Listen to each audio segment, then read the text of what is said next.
Hello, friends. We're back at it again on this Wednesday, May 14th. It's me, Felix, and Matt today.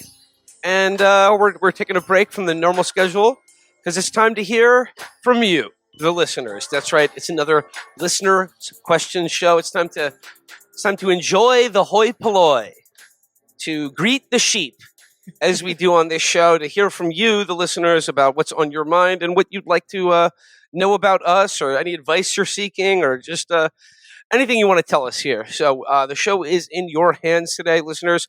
We got a whole bunch of calls. Just a few quick notes about the calls themselves. Overwhelmingly, in terms of questions directed at specific hosts, the people obviously want to hear from Matt the most. So Felix and I will kindly fuck off. Message received. I received by far the fewest questions soliciting my opinion on anything, but I'm cutting myself. Keep in mind, I'm already sort of the most gregarious and accessible host of Chapo Trap House. So I feel like I've already let you in enough. So you're probably bored of me, and only want to hear from my mercurial and enigmatic friends and co-hosts, Matt and Felix. Zardoz has spoken. Also, just in terms of the international breakdown of the calls, Canada is, of course, our biggest non-American contingent. We had about a handful of calls from Canada, and then with the Ireland and the UK, also not too far behind Canada. Always nice to hear from the international Chapo community. But I will say, if the next time we do one of these call-in shows, if you are residing in a non-cracker country, we will do a progressive stack because we really want to hear from you. If you're in Asia, Africa, South or Central America, just not the usual fare. All right, and even if you are yourself a cracker living in those countries, we'll still bump you up to the top of the queue. Have we ever gotten one from the countries where everyone has $1 billion? Like, have we ever gotten one from Brunei or Singapore? No, those are getting jumped straight to the top. Oh my god, yeah. We haven't talked about this idea in a while, but we might as well debut it now in case one of those people are listening. We will have a secret $50,000 a month tier where we say all the things that we can get sued for and basically all the group DM type riffs. If you are a resident of one of these countries and you sign a pact where your Blackwater Mercs will kill you if you screen record these episodes, we will do these for you. Yes. On that line, I went to a podcast recording recently where the organizers of the podcast basically instituted a policy where you had to put your phone in like a mini zip bag at like a check-in lane at the front of the show, so nobody in the audience had access to their phones the entire show, which I thought, and this is like a service that you can rent to just have for the night. Yeah, no, that's been going on for a while. Yeah. And it made me think of the Forbidden Rift show. Whenever I would go in for interviews when I first moved here, when I was 24, all these guys would make me do that with all my devices. And then I don't remember what happened. Well, the problem with that, though, is that they can always remember the things we said and share it on the internet when they leave the show. So if there's any way, we can hit them with the old MIB, the memory wipe thing, and you'll just sort of have a vague sensation that you were entertained for an evening, but you won't be able to get us in trouble for anything we said. These would be very well-off people. I think this would be like Bohemian Grove for people who don't have it together enough to have a job, but they have tons of money. And it's like if they can go to Bohemian Grove and not be like, hey, I jacked off in the owl. They can do this. We can trust them. Trust is part of it. Yeah, we're all jacking off in the owl here. Everyone's hands are jacking everyone off, and it's all going on into the owl. Yeah, and just along these notes, if you're from any one of those fantastically wealthy Gulf countries that just buys whatever it wants, feel free to buy our show. The new hotness in DC is everyone complaining about Qatar controlling the U.S. media and academia because people don't like Israel anymore. But they gave Trump that cool new jet, which I'm 100% in favor of. By the way, I think you should absolutely keep the plane. And absolutely. If this is what it takes to get deals done, then I could use a new car. if anyone from Qatar would like to buy influence on this program, we're all ears. I'm totally in favor of the just all of it because okay, $400 million like super nice. It's a Boeing, unfortunately, but whatever. They couldn't get away with giving him an Airbus. It had to be American, unfortunately for him. But if that's all it takes for Israel to him to go, sorry, make Israel eat a shit sandwich, I'm all for it. Qatar's Air Force, they have Eurofighters, Rafales, 15 E Strike Eagles. I think they have some of the new EXs on their way. Just give me one of them. Give me a fucking Eurofighter, the oldest thing you have. That will cost a fraction of that Boeing, and I'll do whatever you want. I'll be against Israel. The thing that I've never been. Yeah, I suppose why buy it? Why buy the cow when you can get the milk for free, as Elvis once said. But and any opinion, I'm willing to sell. So let's dive into some of these questions. Chris, why don't you hit us with the first one? Okay, great. We typically get a lot of questions about asking, is the Democratic Party going to shift left? What is what are the Democrats going to do after this? Blah, blah, blah. I figure the same thing they've been doing. Those. Next. Let's try to cross the lines here. This is from Frank.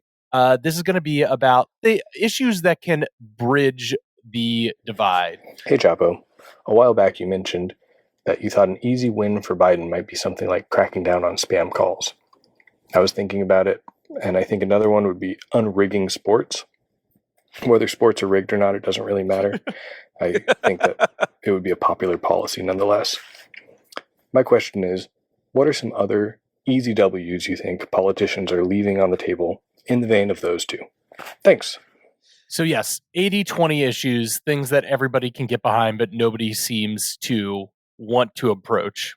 Well, thanks for the call and question, Frank. I very much like your idea about unrigging sports, regardless of whether sports are rigged or not. I think there's a lot of votes to be left on the table. I mean, one group of people that we have not seen hauled before Congress and read the riot act to are the damn refs, the crooked fucking zebras. And I think they need to be given a stern talking to by the people's representatives in Congress. I think if you look at most opinion polls, the popularist ones, 90% of people like refs, and they would like it if they were made, like there was a diplomatic immunity thing where insulting one is a felony. Mike Donahue, like a Super Bowl, drawn and quartered, like grizzly, like brutal, viscera. But yeah, I mentioned before, the caller was responding to, ending death penalty for people who do scam phone calls. And I guess my only thought adjacent to that is phone calls are but one area of the mega scam economy that is popping up right now. So crypto bullshit, phishing scams over email. I mean, and a lot of these are based outside the United States, so military intervention may be required. But I don't know. What do you guys think? What are some big popular issues that we can get on board with here? I always fantasize about stuff I would do if I was a senator. And one thing I would do is haul Google before Congress and be like, look what happens when I say, should I inject bleach into the vein in my cock? Look what the AI says. I think using their investigative powers for that, why does all this suck so much? Something to address why email isn't useful now. Some type of law about how many email addresses can be stored, how many marketing emails can be sent. Oh, that's a good one. Yeah, I cannot. Functionally, I cannot use my email anymore, right? Because it's just 17,000 unread messages. 99% of them are just all bullshit. How many of you? Yeah, how many people listening can relate to this? You saw this out of all the insane probability in 2019. You saw an article that was kind of interesting to you on some bullshit new website called Puck, one of those places that Julia Geoff writes for. It was some article. It was the guy in the Kremlin who is giving Putin Chad surgery. And you're like, oh, that's kind of I'm not into this Russia this Kremlinologist shit. But that's kind of interesting. I'd like to read that. So they're they put you through 8 splash pages to sign up to read this article that actually ends up kind of being really shitty. and you totally forget about it. But for the next rest of your life, you get 10 emails a day from fucking Puck. And you eventually figure out how to go, like, take an afternoon and unsubscribe from like 100 websites and services exactly like this. But 10 more pop up in their place. There's no end to it. And if it was just a generalized law on data collection, just to make the internet more usable, generalized laws on targeted ads, I think just both out of convenience as an 80-20 issue and just as, like, you know, a child safety issue would be incredibly popular. I mean, I would go even further and just have a blanket ban on all advertising. Billboards, TV ads, pop-ups. I think advertising is satanic, and I think that if you want people to know about your product, just tell people about it. Well, I hate I hate commercials. Commercials are evil, and I think it would be like a 99-1 issue if we used federal authority to just ban advertising. It's very possible that all racism in America currently, not historically, obviously, but currently, everyone who is racist now is racist because of commercials. I'm not justifying it. I'm not saying it's good. I'm not even saying I understand it. I kind of don't, but I do. If you're, you're already an angry guy and you just want to watch a YouTube video that's like, the 10 gun lies in John Wick, and by the acclaimed Marksman, your favorite channel, and you're too stupid or too poor, no offense, to pay for YouTube Premium, and then you see like a Perplexity or a Grammarly ad, and it has all these different races of people, and you're like, this is who's ruining my life, and then you elect Trump. That's where it comes from. Adjacent to my proposal to ban all televised advertising, I mean, maybe you still have radio jingles or print advertising, but no billboards, no televised advertising of any kind, okay? As a sort of corollary to that, like my other big idea that I think could basically, an 80-20 idea, probably the only people opposed to this would be executives at media companies. But what's a big problem now is like everybody has too many fucking streaming services. And you want to watch something, you're like, what's it on? Is it on Amazon Prime or HBO Max or Hulu or, any one of a dozen other weird ones, Tubi, Freebie, QB? It's just like everything. There's like the catalog of movies and television shows are divvied up between like 5 or 6 of these mega streaming platforms. And then like they have one show that you want to watch. You have to subscribe to it. So similar to my idea at the end of yesterday's show that the internet should be operated like a public utility, basically like public television. I think there should be 2 streaming platforms owned and operated by the government, which citizens will pay a minor fee for, sort of like similar to like a co-payment on universal, like a co-pay at a hospital or something like that. But it would be a universal streaming services. The services would be one service that is movies that stores and makes available for purchase or renting or just, watching if you pay like a small monthly premium, all movies ever made. Certainly every American movie ever made. It's like the Library of Congress. The other one will be television. And it will simply store and provide to you the ability to watch any TV show that has ever been on TV or is currently being aired on TV. The Elizabeth Warren is like one cord. Yeah, exactly. 2 streaming services, and then maybe like another one called books. Maybe there could be like a physical location where you could go and sort of rent a book that you wanted to read. To that end, one idea that I've had for a while that I think you would have to do it universally, but I think it would be surprisingly cheap, and for a lot of people, like maybe they wouldn't need it, but it would end up having very good ripple effects socially. Yeah, I think similar to one post office per every zip code. There should be one federal gym per zip code.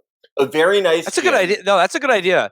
Well, I think whenever you're in like a low income or even just like one of those very sad prefabricated suburbs you see next to some slurry pond in Ohio that isn't necessarily poor, but just sort of like, fucking desolate. And they have like one Lifetime Fitness and it's always crowded. I think if you to just one in every zip code, and it's not an Equinox, but it's like as nice as a Division III school that has a football team that's sandbagging that really should be Division I. like that kind of a gym. 16 dual power platforms, that you can do Olympic, weightlifting, deadlifts, a pretty good track, cardio room, rooms where you could do, heavy bags or Pilates or whatever the fuck. To put it in every zip code would kind of cost a lot, but I think the ripple effects would be more than worth it, and it would solve the problem of like, what is there to do? Where can we go?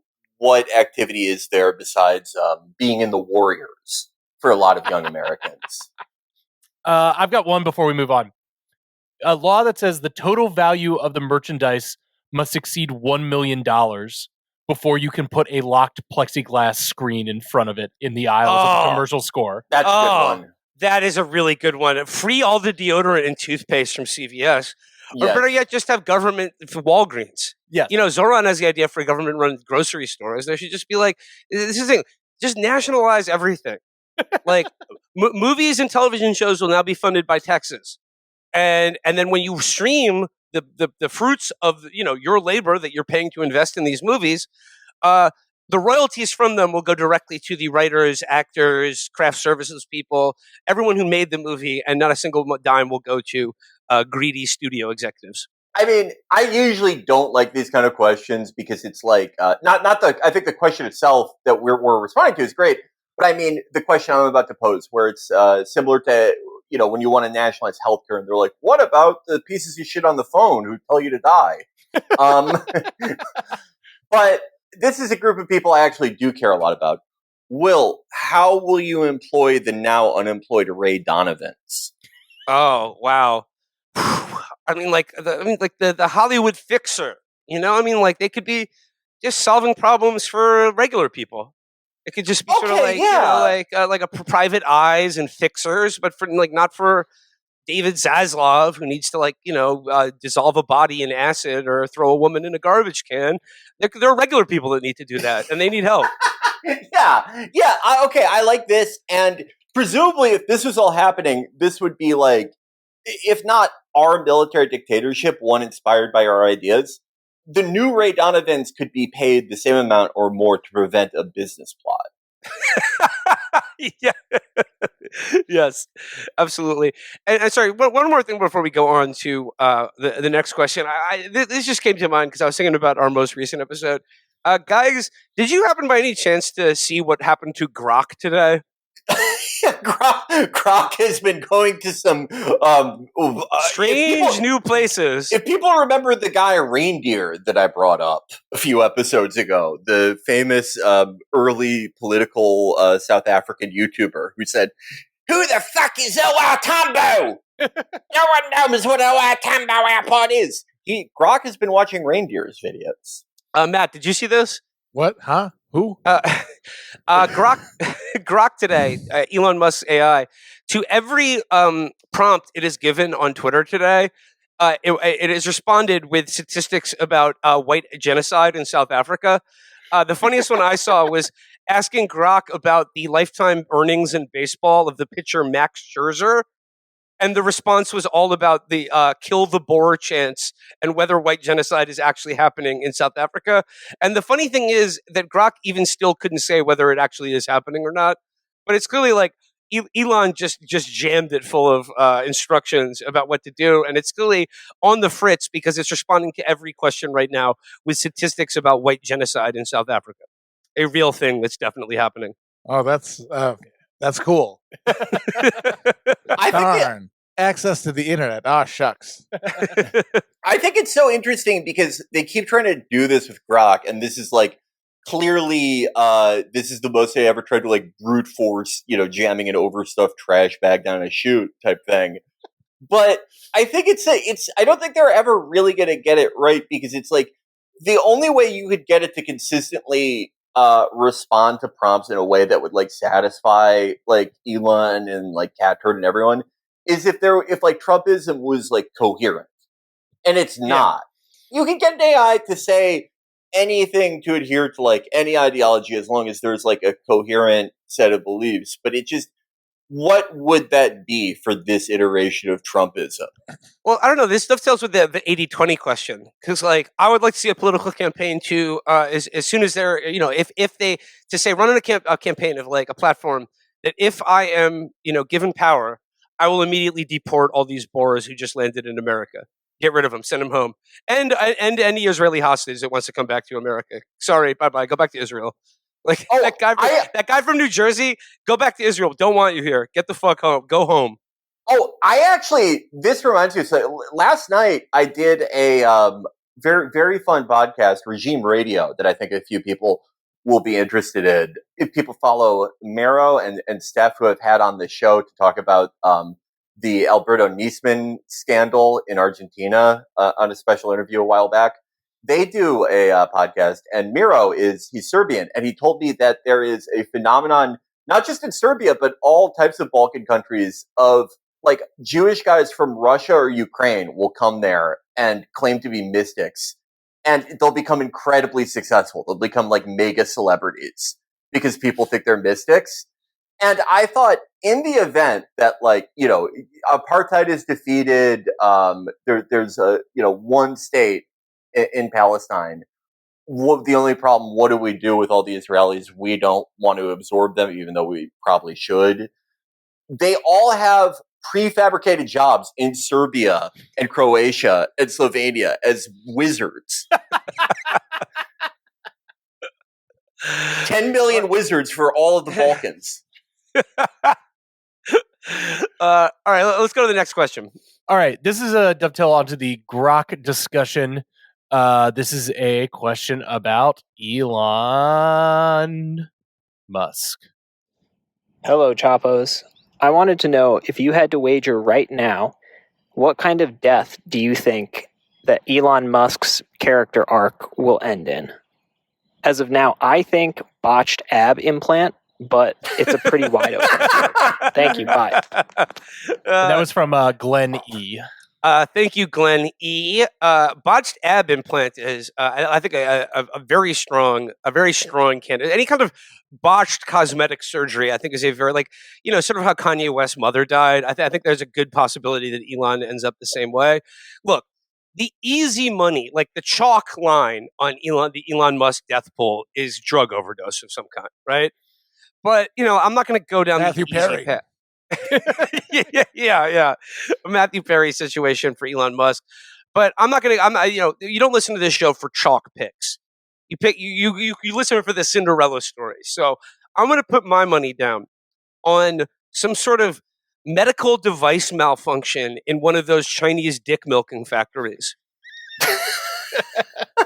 Because I think his ability to achieve an erection and climax, even on his own, is probably severely diminished by his drug use, dick surgery, just general fatness and terrible health and personality. So I think he's going to probably try to invent some sort of AI-enabled service robot that will drain him dry so that he can continue to sire disgusting, evil offspring. Over and over again. And I think there's going to be some sort of malfunction that will rip his dick off or suffocate him in the dick milking device. I have previously presented what I think is the worst case scenario. And by worst case scenario, I mean a Steve Jobs situation where the manner of their death causes the most annoying public displays and posts. And I obviously think that is a scenario where he dies in one of his own rockets. And we see a lot of murals of things, with his face against the Horsehead Nebula, and it's like him standing next to Obi-Wan Kenobi. Right. And the quote will be like, "If I die in the course of exploration, only think of it as me returning home to the stars." Something really gross like that. So I unfortunately think that is highest likelihood right now. But what do I think? Again, not the chalk pick, but I think the best dark horse pick. We talked about if Elon, Trump eventually attains a Bush in 2007 type of unpopularity, and Elon goes, "Oh shit, this isn't cool anymore," and he makes some stupid speech or makes some post where he's like, "The dumbest thing in a world where we all come from stardust is racism." And one of his former fans guns him down or something.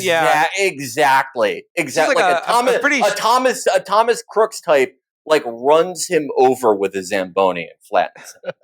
Obviously, yes, chalk. It's explode midair, fronted lobotomy for the Ethernet cable or whatever.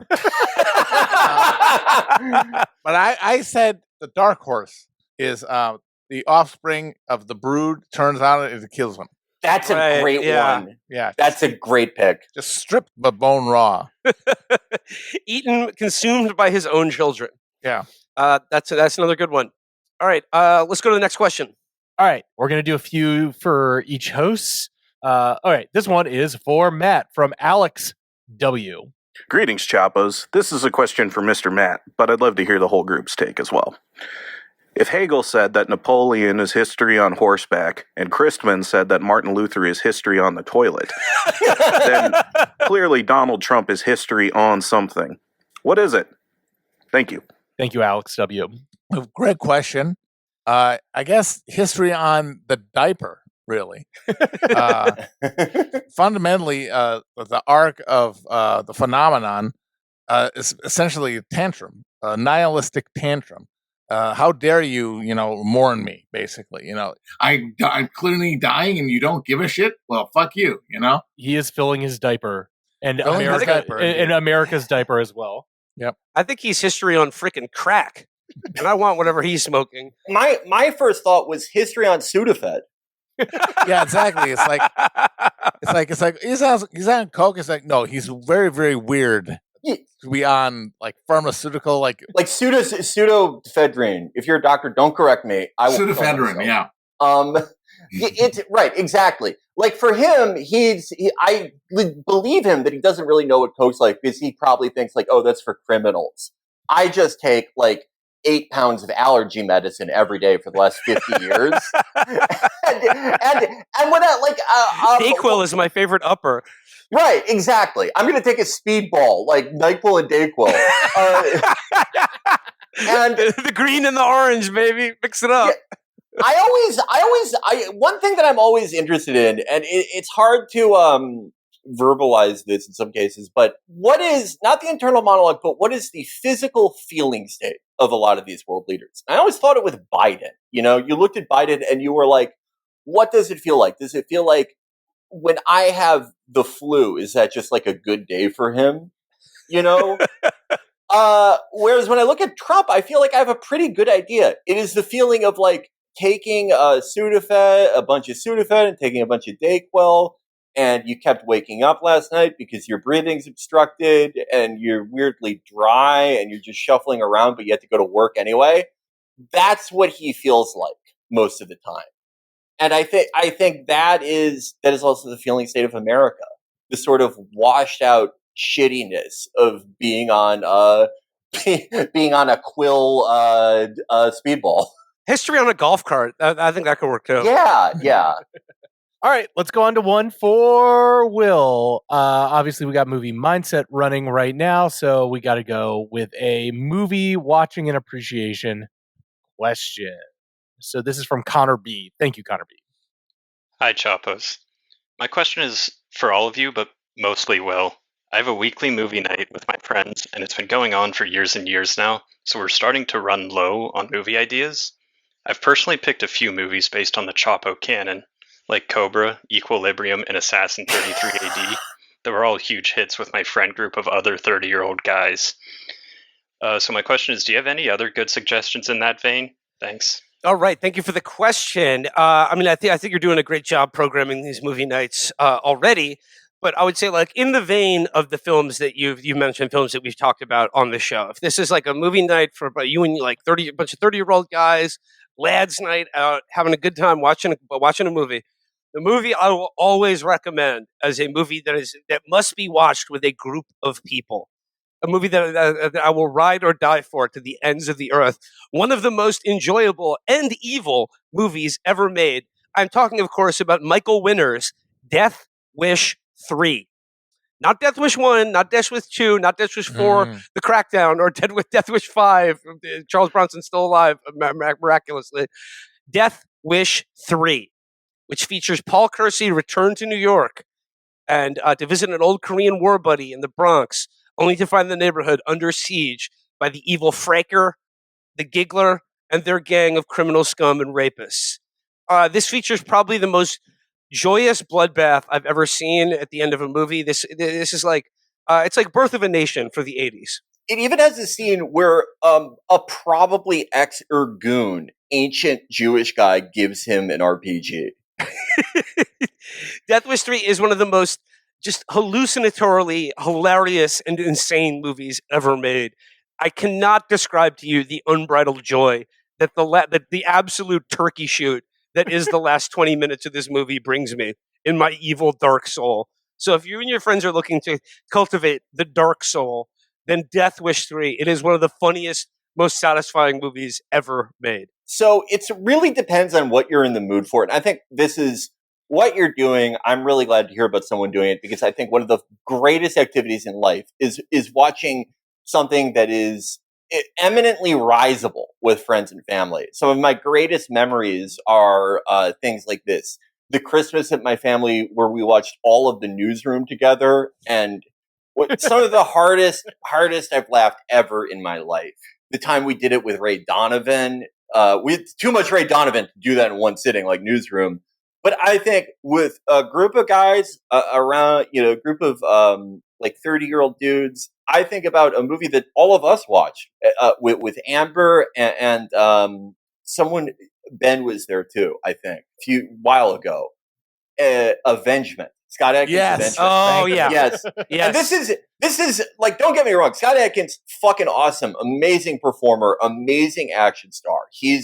I love watching him in action. But the thing is, the story of this movie is, I do Baffling. not get it. It's just like the collaborators, like, okay, what? Huh? Just it's like think tank. I've read all of Anna Karenina. I read all the parts that are just like 120 pages in a row about farming reform. And I understood it. I got why it was important. Maybe not my favorite part of the book, but my point is I can understand the confusing and the boring if I need to. I do not get what the plot of this movie was. I mean, you'll see for yourselves. I mean, the plot does seem like Scott Adkins is kicking the shit out of all these guys, which is true. But there's some sort of criminal scheme that involves pretending to give someone back their purse after they lost it, but they didn't really lose it, and that enables this criminal ring to steal your house. Yep. That is what I remember from it. Yeah, you guys out there, you see for yourself. See if you can figure it out better than us, because we were lost. But it's also a super fun time. And if I could continue in this theme, if I could recommend to your movie watching group movies that meet the Felix Biederman standard of excellence. The Felix Biederman, if you're at the video store, it's like staff picks, Felix Biederman. I think a bunch of 30-year-old guys are going to have a real great time watching the films Atonement, Revolutionary Road, and Michael Haneke's Benny's Video. yeah. I do not like the Revolutionary Road movie. I don't think it should be a movie. I think Yates would kill himself if he saw what that movie was. Yates wrote one TV screenplay ever because Milch told him to do it because he would make a lot of money, and Yates was apparently broke at that point of his life. And it's apparently like obvious. It's like the best screenplay ever written, and it never became anything because it's too good. But I think if he saw what they did with his thing, he would be really sad. But the movie Atonement, it's not as good as the book, but it's pretty fucking good. And I watched it when I was 20 with a group of my friends, and we had this one masshole friend who just, I don't believe he had read the book before. I'll put it that way. And even hit, like the rest of us, we varied in fruity or baneness. Me being on the higher end, probably, but him on the lowest end. But even when he was crying, and he was like, "That was fucking beautiful." They never got to be together. Can we do the question about a Wisconsin-Illinois war? Oh no, Yeah. I remember. So if the lads, watching movie, screen do you hate? Essentially, Nothing But Trouble. Oh, Yes. Very Oh good my- choice. okay. Listener, Matt arranged a Zoom a Zoom watch together. This is the height of COVID during the lockdown, and it was like we were calling in from all over the place. We were in a lockdown in our apartment, and Matt was like, "I must share this with you," and we were all like, hit play at the same time. It's like and we The were Ring, watching. really. Yeah, we were watching it on a Zoom call, folks. Do yourself a favor if you want to have an truly unholy experience. You need to see the Dan Aykroyd, Chevy Chase, and Demi Yep. Moore comedy, Nothing But Trouble. Mm-hmm. We have such sights to show you in that film. That film also features a cameo in his first film appearance by Tupac Shakur Yep. Digital as Underground. himself as the Digital Underground backup dancer. That movie is extraordinary. And yeah, with a group of people watching that movie, especially if you know nothing about it, oh, the horrors that await you, listener. Oh, I yeah. can't, yes. It's just Have fun. Last movie recommendation thing. Obviously, you guys are the man who posed this question. You're interested in the riseable, the animating things that you're gonna commentate on with your friends. Which obviously amazing activity for anyone. One of the lost arts. But just for people out there, and especially the young people out there, the born during or after 9/11, so people born on 9/11 or conceived on that day. I brought this up recently. One of the greatest lucky strikes in my life was having siblings that were like an age cohort above me. And so I got to, as a very young child, I got to see the classics of, the early aughts. If you're a young person, you've probably never seen these movies, but you should watch Bowfinger. You should watch Wet Hot American Summer. And really just watch those two. Watch those two, and you will be delighted. And Michael Haneke's Benny's Video and 71 Fragments of a Chronology of Chance and The Seventh Continent. You'll have a great time watching those movies. And the piano teacher. Yeah, oh yeah.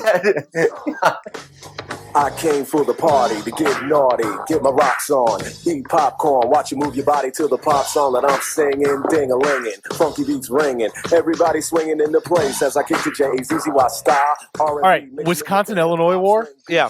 All right, great. Here we go. This question is from Tom B. Hey, first time, long time. This is a question for Matt and Felix. What would happen if Illinois and Wisconsin went to war with each other? Just those two states in a vacuum, if they went to war, who would win, who would lose? What would the different little regional factions be, right? How overweight would the soldiers be, et cetera, et cetera? Thank you. Thank you, Tom B. Matt, you guys would be probably the invading force, so I'm going to let you go first. I mean, I was calling the classic Swedish debacle the Vasa. Yes. Just flying on the boat. It's like we're invade Chicago and just instantly sunk the Lake Michigan. Do my bratwurst.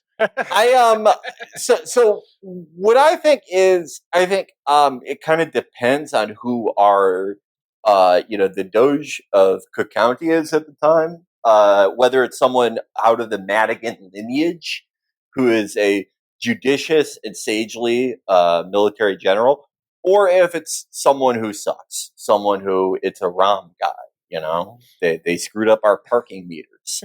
So I think in the case of a Madigan type military ruler, I think, it is going to be the vindication of the Shinto of the 21st century, Polish Catholicism. They will pray for a monsoon that will probably wipe out Wisconsin's many speedboats before they crest the lake.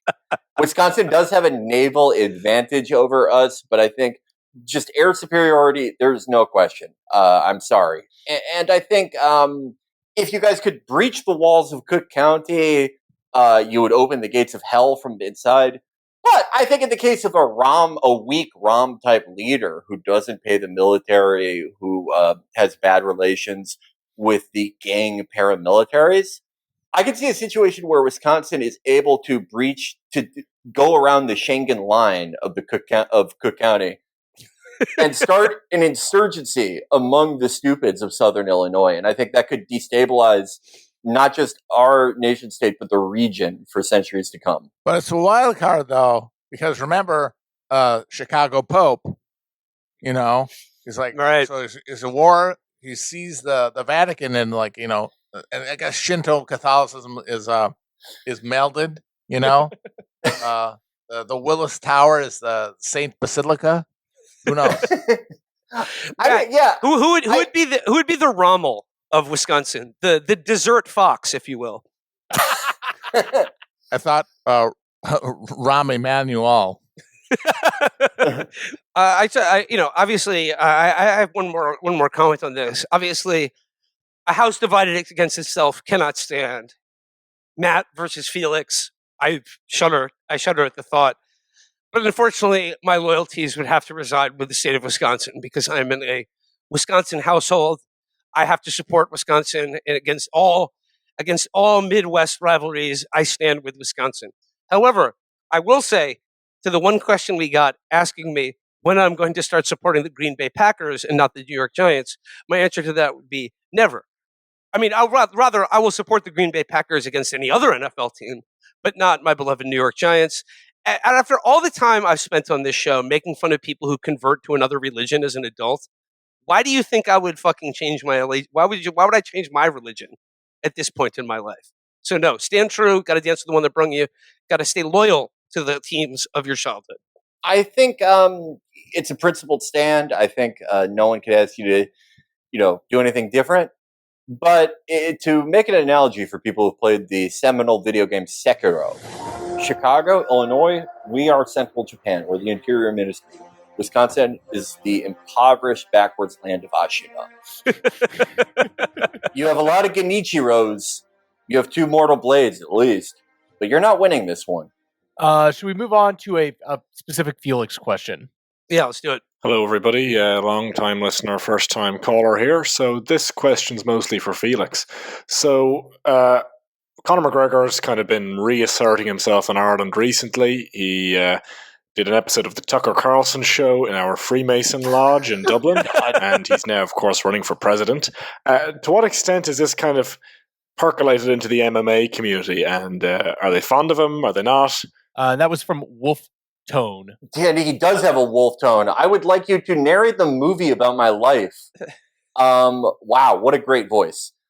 So I've been following MMA a bit more closely than I had in the previous few years before that, owing to many of the great MMA documentarians and video creators on YouTube, like Beige Frequency, Napoleon Blown Apart. Too many great ones to name, but those are just the guys I've been watching the most of with MMA. So I hate to disappoint you, Wolf Tones, but would it shock you that the consensus in the MMA community is, I don't think Conor did those horrible acts to all those women, but if he did, we weren't there. It was probably fine. So they think his reputation as a fighter is not as good now as it was, even during the Nate Diaz fights, even before the final Khabib fight, when Khabib turned his leg to fucking a slinky. But people broadly support it because he's aligned with Trump. It's an anti-immigrant thing. He says, if anyone's going to do horrible things to this country, to women in this country, it's going to be me.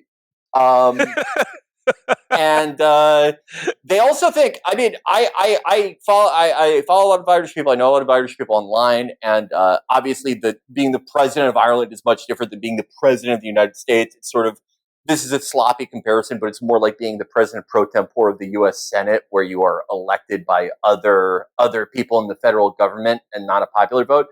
And obviously, Conor was declared ineligible for this, and the MMA's community response was, we need to do January 6th over there. They did the steal to Conor. So I hate to disappoint, but they probably already think he's president. It is not a smart bunch. Well, in conjunction with Wolftone's question, and by the way, I love all your songs, Mr. Wolftones. Yeah. A nation once again. Through the foggy dew. Yeah. armored cars and tanks and guns. All right. No, my question for you, Felix, is what would you make of my contention that the UFC has become the strongest force of like soft cultural power for the right wing in this country, and particularly for Donald Trump? Oh yeah, I think again, this is going off of what I heard on Regime Radio last night. I would say Joe Rogan himself is probably the strongest right now of right wing cultural power, but the UFC is a pretty close second, and obviously they sort of they rose together, right? It's very strange, right? Because my fandom dropped off when the UFC decided they wanted to be seen as a normal sport, like the NFL. And then you go away for a while, you vaguely follow it, you come back, and it's more popular than ever. But also, like, the official company statements are like, black people have another crime bone in their body, and you're like, what the fuck? What? Like Dana White was never like a good guy, but he was never. He didn't. This wasn't like an expressly partisan product, at least in this way. Yeah, no, it's completely changed the cultural image of it. It's more mainstream than ever, but also like permanently a sort of social political totem. And I don't, in America, where Trump is no longer the guiding force of conservatism after he dies, what is that going to look like? Who fucking knows? Why don't we do one more for Matt, and then we'll do a few more general ones. Okay. This is from Joseph G. And Joseph says, Hey, Chapo, first time, long time. So I'm a college dropout like most of your listeners, and I'm working on going back to school to become a high school history teacher. Matt has been an inspiration to me, and I was wondering if he had any advice for making history engaging for people who are naturally disinterested, shall we say. The bulk of students who just doesn't give a shit. How do I reach them? Thanks. Okay. All right. So you enter into a rap contest. I don't know. I don't see Dangerous Minds. Because I have no idea to reach them. Young people are terrifying. But I don't know. Matt or Chris, we're like talking, subconsciously of connections of culture, and the relatability, it's far too unknowable, and you just know he's like you. He shits your pants, and so it's, I guess like analogy and reference cultural phenomena. Yeah, I wanted to ask you this because I imagine this was what you would say, and what I think we both get at is like the people in history, they're just like us, mainly in that they're all, even though they've obtained these legend status, they're all fuck ups. Nobody knows what they're doing. It's true. And they're making it up as they go along. And it's funny because they're constantly tripping over their own dicks. And it's funny to point that out, even though the consequences of those actions and those fuck ups have shaped the world that we live in today. Yep. I think that's powerful because your own fuck ups might shape the world of the future in front of you, even though you don't know what you're doing. Like Wallenstein, for instance, the world power, and he's obsessed with astrology. Yeah. It's like constantly like, which chart is like, is he Pisces? Is he a Libra? Yeah. Where will I align my troops because of where the sun, if the sun is in Cancer or not? Yeah, exactly. That's relatable as hell. Yeah. I mean, to me, history was always my best subject, and I think it's like the easiest one for me because I think it was just like once you understand that history is just one big movie that you're taking part in, that like you know the story up to now, but like you don't really know what your role is until you know the lore, right? And it's just like yes. it's a constantly evolving narrative that you're writing every day, and you're being acted upon by the forces of history, but also you are an actor in it yourself. And the story itself is one that is always perversely hilarious and tragic. So whether human history is tragedy or comedy is something that we decide every day, and it just really depends on the perspective you're in. My only other suggestion in terms of how to engage young people in the study of history is like meet them where they are. Is there a TV show, movie, or video game that they're really into? Like, do they want to learn about the Mongol invasion of Japan? Because Felix can tell you about Ghost of Tsushima. Do they like Call of Duty? Well, those games are based on this great project called World War II. And just start there, and and if they're young men, get them in with the military shit, like the different kinds of planes, like the Felix stuff, the different kinds of fighter planes, the tanks, the guns, stuff like that. And then from there, you can get into the broader kind of social history of the world and the forces that shape it. Right. Yeah, I don't know anything about education, but as someone who knows a lot of people who work in the field, and just my experiences in school, watching what does and doesn't work on people both in a social and educational context. In general, I think that kids, especially like high school kids, want to rise to the occasion. I think talking down to them in any way, whether it is dumbing things down completely to the lowest common denominator, or trying to translate every single aspect, trying to make it so that, hey, I'm going to put every single aspect of history into your terms. Obviously, there's a lot of cases where that works and is necessary, but in general, I would just try to kill any instinct to condescend to them. There are like dum-dums out there, and obstinate kids and obstinate people and obstinate adults. But in general, people want to impress you in some way or another. And if you give them a challenge, they're more likely going to try to meet it if you kind of talk to them as equals and assume that they will be capable of addressing it, instead of just, biting you or throwing the desk. Depending on what kind of school it is. I don't know. But that's my very general advice. And speaking of dum-dums, Felix, hey, this comply the males, the fidgety males, aggro, flushing with testosterone. And it's like, you're not reaching people. You should get cool guns. That's the secret. Cool fucking guns. Yes, I mean, I think that's a great line of inquiry there, because the story, especially as you get more into the modern, the story of military technology, how it's developed, and how it changes civilian life. There are so many places you can go from there, and that is a great on-ramp into the young male mind, or even the not so young male mind, like mine. All right, I've got three more that I think I want to run through for this. Right, so cool. Let's see. We might go a little bit faster on these, but let's see. This one is for everybody, but it is kind of based on something that Felix was riffing on Twitter and seemed to be enjoying quite a bit. So here is one from Will. Hey guys, can you tell us about a time when a girl was hitting on you and you were just too young and dumb to realize it? Buddy, I can write a whole fucking book about that. I'm not telling you the most embarrassing moments of my life. What are you fucking crazy? No, the answer is too many to recount or remember. I know, Felix, you were chatting about this on Twitter today, so I don't know if you wanted to share. Yeah, there are too many, and it's in the thread, but I do have one that really shocked and disgusted and made people want to kill me, but it was buried in the replies. And, this is paywalled. It won't be pirated for a while.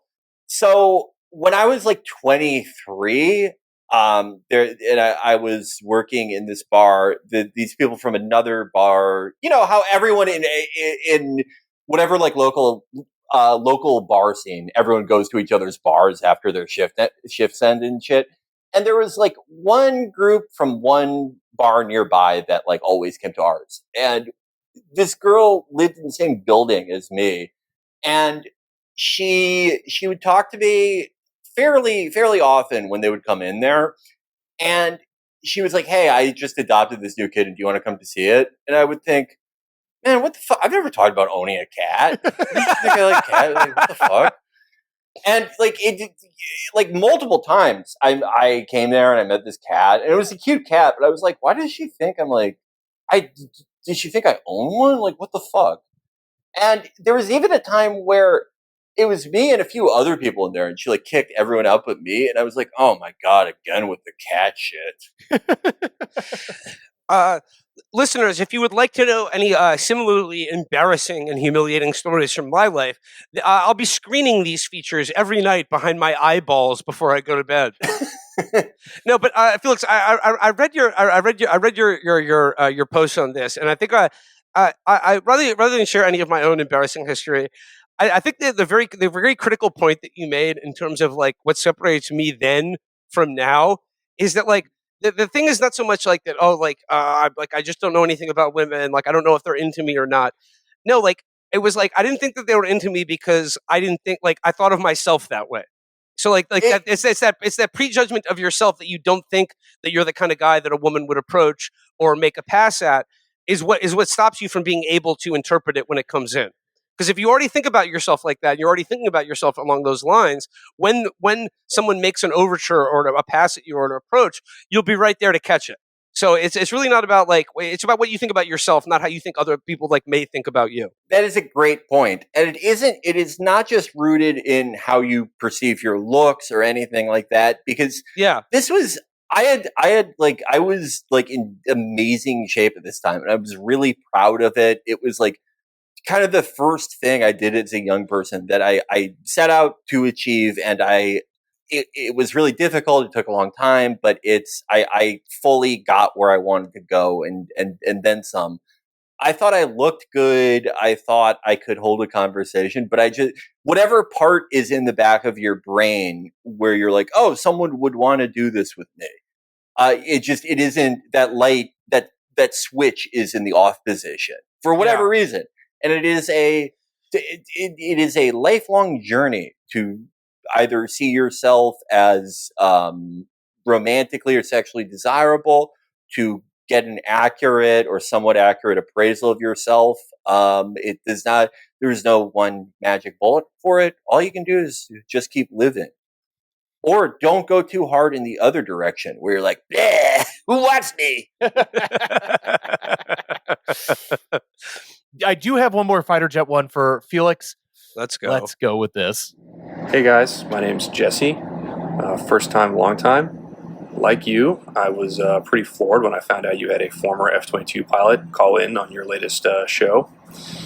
Because I myself am an active duty F-18 pilot currently deployed on an aircraft carrier. Where? I have a question for Felix. If you could dogfight any aircraft, what would it be, and in what aircraft would you dogfight it in? Thank you. Bye. Thank you, Jesse. Well, the fact that he says not a former F-18 pilot because it fell into the sea, I think we can rule out a possibility of one arena, one theater, which is lucky for all of us. But that is a very good question. So I think for best chances of survival, like what is the most like reliable set of things? I don't want to die. Probably I want an F-22. I want AIM 120Ds. You know, they're the most one of the more reliable BVRs. And probably AIM 9X2s probably. But if I got some time in that Matrix chair, I get really good at it in real life, or all my DCS skills translate. What I want is I want a thrust vectoring Su-37. I want them to bring it up, repair the one that fell out of the fucking sky, fix it.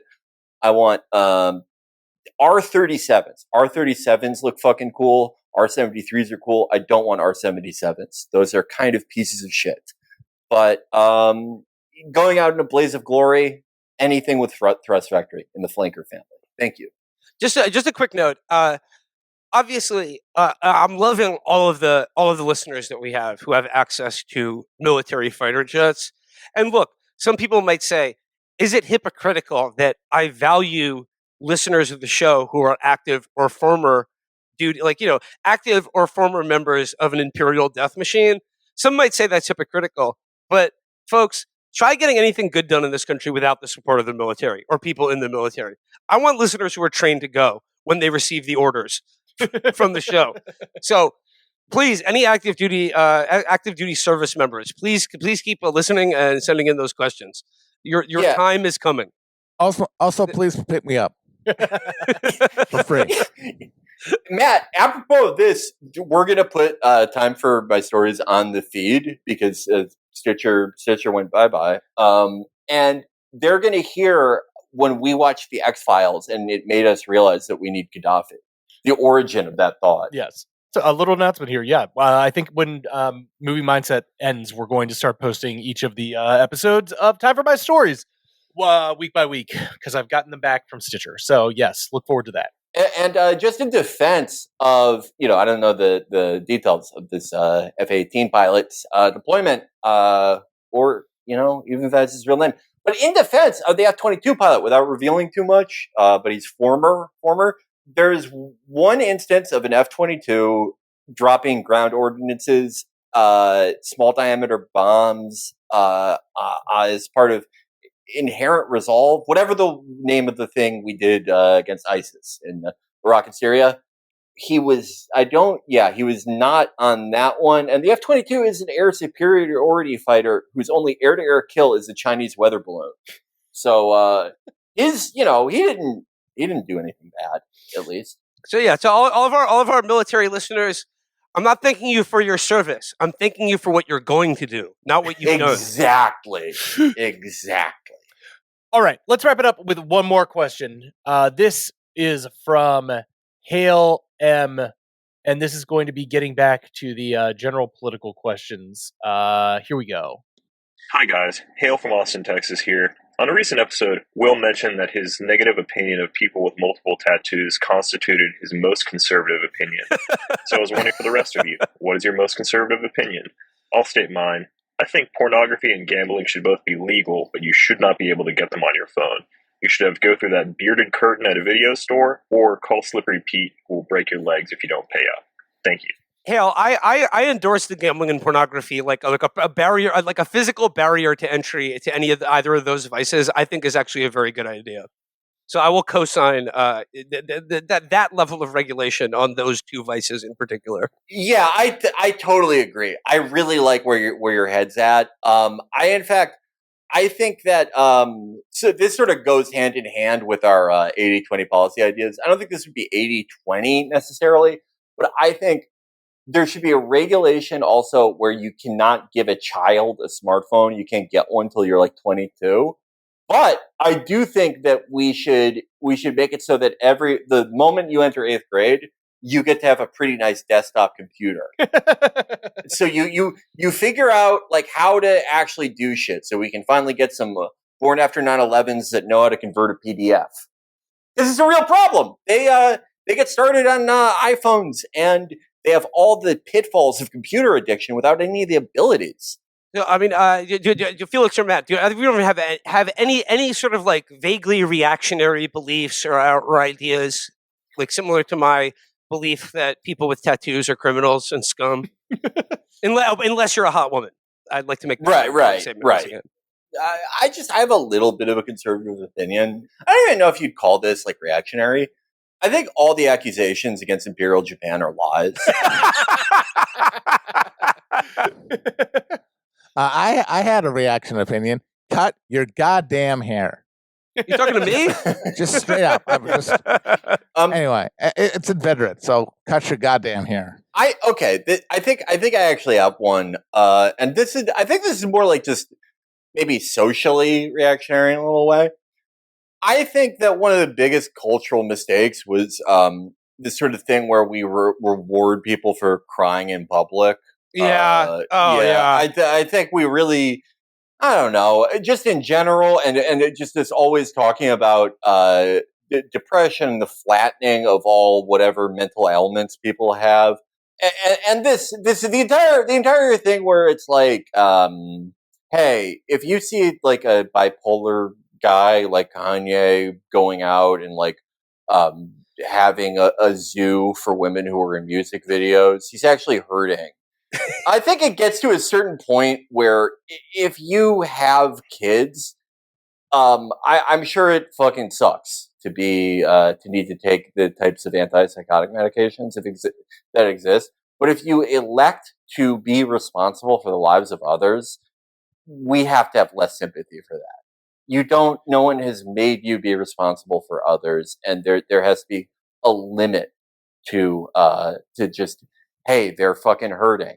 And the entire like effusive public display of crying and constantly talking about depression, I think it's a cultural detriment. Yeah, I agree with that. I think there should be a certain level of like a certain cultivation of like a public facing stoicism, even if you're not that way in your personal life. Right, in your personal life, do whatever. But I think it's like be an Epicurean. It's much funner. It's much better. Or just be a not so epic Korean. Be a regular Korean guy.